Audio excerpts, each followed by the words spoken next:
Good evening বন্ধুরা, কেমন আছো তোমরা সবাই? আশা করি সবাই খুব ভালো আছো। আমিও খুব ভালো আছি।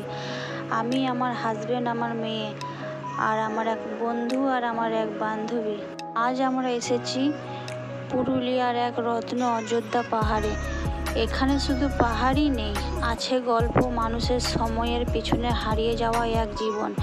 এই ব্লগে আমি শুধু জায়গাটাই ঘুরবো না, শুনবো না, জানবো আর শেয়ারও করব কিছু অজানা কাহিনী।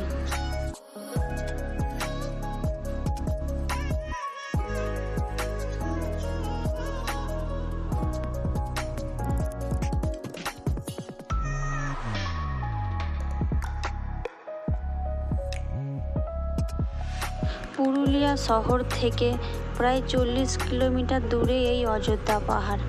রাস্তা ধুলো ভরা, কিন্তু মন যেন খালি হয়ে যায়। পথে এক একটা বাঁকে জীবন থেমে থাকে কিছুক্ষণের জন্য।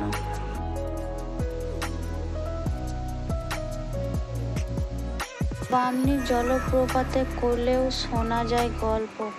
এক বৃদ্ধ বলেছিলেন, এই পাহাড়ে আগে সন্ন্যাসীরা থাকতো, এই পাথরগুলো তাদের ধ্যানের স্থান ছিল। সত্য মিথ্যা জানি না, কিন্তু মনটা বিশ্বাস করতে চাই।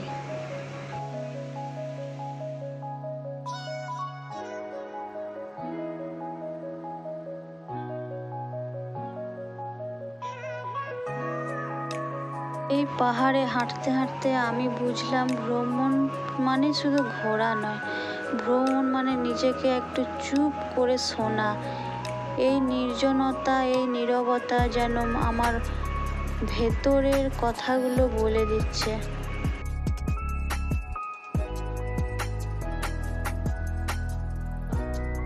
আর আপনারা কি জানেন, পুরুলিয়ার গর্ব শুধু পাহাড় না, এখানে বেঁচে আছে লোককলা, লাঠি খেলা।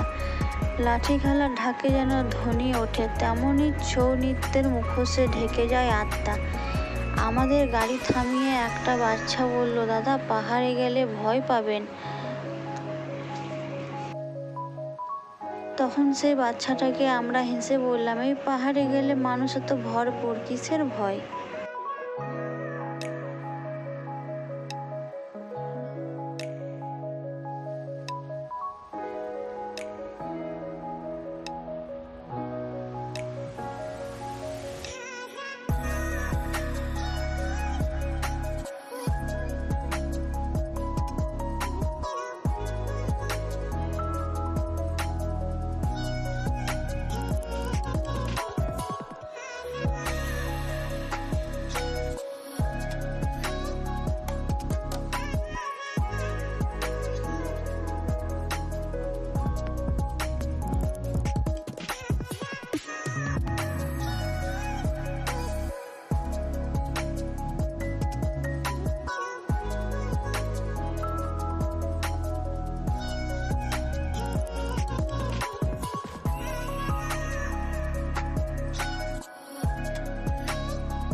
এই পাহাড় থেকে আমি নিচে নামবো ঠিকই, কিন্তু মনটা রয়ে যাবে এখানে।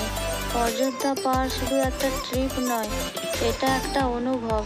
তুমি যদি সত্যি প্রকৃতি আর গল্প ভালোবাসা, একবার এখানে এসো, মন বলবে আবার দেখা হবে।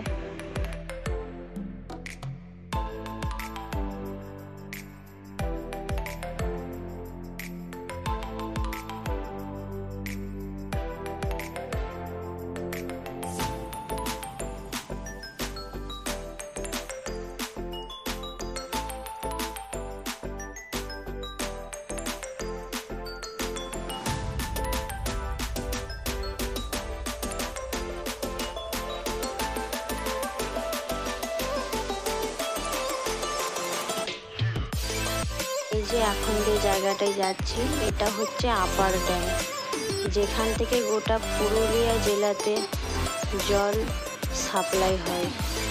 এই যে জায়গাটা দেখছেন, এই জায়গাটা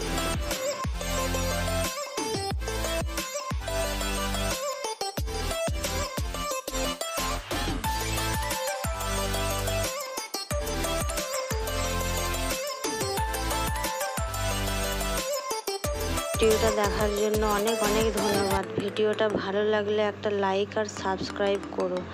কমেন্টে জানাও অযোধ্যার কোন জায়গাটা তোমার সবচেয়ে ভালো লাগে।